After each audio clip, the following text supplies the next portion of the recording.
Սահմանադրական փոփոխությունների առաջիկա հանրաքվեում ոչի հաղթանակը երկրի համար վտանգավոր է։ Ազատության հետ զրույցում այս մասին հայտարարեց կառավարության աշխատակազմի ղեկավար նախարար հանրապետական Դավիթ Հարությունյանը։ Հակադարձելով ընդդիմադիրներին նա պնդեց, որ եթե նախագիծը չանցնի, դա ամենևին չի նշանակի, որ հանրապետականը հեռանում է իշխանությունից։ Որն էր բուն նպատակը այս սահմանադրական փոփոխությունների նպատակը այն էր, որպեսզի ապահովել մեխանիզմներ, որոնք նախ եւ առաջ երկրում հնարավորություն են ընձեռում խաղաղ իշխանափոխության առաջինը,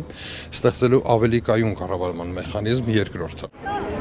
Ոչի հաղթանակի դեպքում նրա ձևակերպմամբ Հայաստանում կայուն կառավարում ապահովելու վտանգ կառաջանա։ Դավիթ Հարությունյանը մատնացույց է անում այլ երկրների փորձը։ Այն երկրները, որոնք գոնե նույն տարածաշրջանում են եղել, կամ նախկին խորհրդային երկրները, որոնք շարունակել են իրենց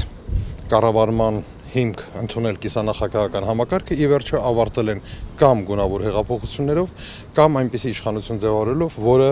չունի որևէ այլ ընտրանք, ասես ասենք կարելի է ասել կվազի հավերժական իշխանություն։ Սահմանադրական փոփոխությունների նախագիծը մշակած հանձնաժողովի անդամը պնդում է, որ հենց այս վտանգից խուսափելու համար են փոփոխությունները իրականացնում։ Ազատության խնդրանքով Դավիթ Հարությունյանը ամփոփեց նաև ակտիվ քարոզարշավի առաջին շաբաթը։ Նրա կարծիքով ԱՅՈ-ի կողմնակիցները շատանում են։ Մենք բավականին մեծ աշխատանք ենք տանում, որպեսզի մեր քարոզիչները բացատրեն, թե որն է եղել հիմնական նպատակը։ Սա բարդ իրավական փաստաթուղթ է, ծավալուն իրավական փաստաթուղթ է, կարելի ասել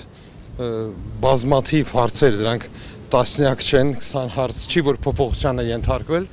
այդ տեսանկյունից իսկապես գիտակցված ընտրությունը ամենակարևորն է։ Սա է մեր հիմնական նպատակը այս փուլում։